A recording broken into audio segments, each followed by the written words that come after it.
C'est vraiment une question intéressante parce que ce qui m'a ce qui m'a frappé, c'est à quel point j'ai retrouvé en fait ce plaisir que la musique naisse des mots en fait. Alors j'écris beaucoup de musique vocale, mais là c'est différent parce que c'est du théâtre, c'est de la prose. Et, et en fait, il y a vraiment un lien. Mais par exemple, si je prends même le premier motif qui est joué par le quatuor,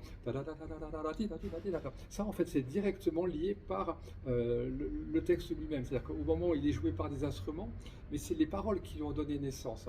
Et ce qui est étonnant dans la langue de Molière, quand on la met en musique, c'est qu'on se rend compte à quel point elle est justement porteuse d'énergie et de vivacité, mais aussi par moments de lyrisme, et aussi par moments, du coup, de quelque chose qui est plus vraiment proche du récitatif, plus proche de la parole.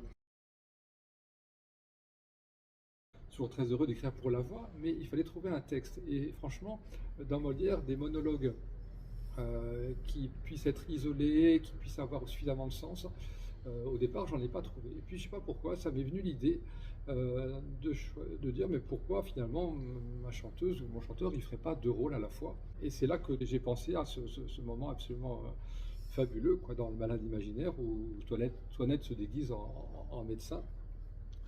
Et donc, bon, c'est une scène évidemment célébrissime. Évidemment, c'est compliqué parce qu'on coupe un peu au milieu. Il fallait respecter la règle, à savoir pas être trop long non plus. Alors, je m'arrête un petit peu avant la fin, au moment où Toinette dit à Argan qu'il vaudrait mieux qu'il lui crève un œil ou qu'elle lui coupe un bras, parce que c'est le seul moyen de guérir les maux dont il souffre. Puis j'ai pris un petit bout, j'ai pas commencé exactement dans la même scène, j'ai pris un petit bout avant. Enfin bref, j'ai bricolé, mais je pense que ça se tient bien et que finalement, une fois que j'avais mon texte, ben, je l'ai sauvé en fait, hein. Du coup, j'ai dit oui. Je préfère encore être Toinette qu'Argan. Alors, si j'étais un mouvement de quatuor, en fait, je choisirais le mouvement lent du quatuor de Forêt. Euh, je pense que pour moi, c'est le sommet de tout ce qu'on a pu écrire pour que je raccorde.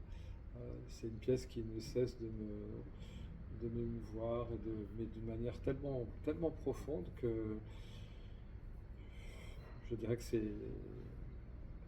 quelque chose qui est au-delà de ce qu'on peut dire, de ce qu'on peut expliquer en fait en musique. On est vraiment dans une autre dimension et c'est absolument fascinant.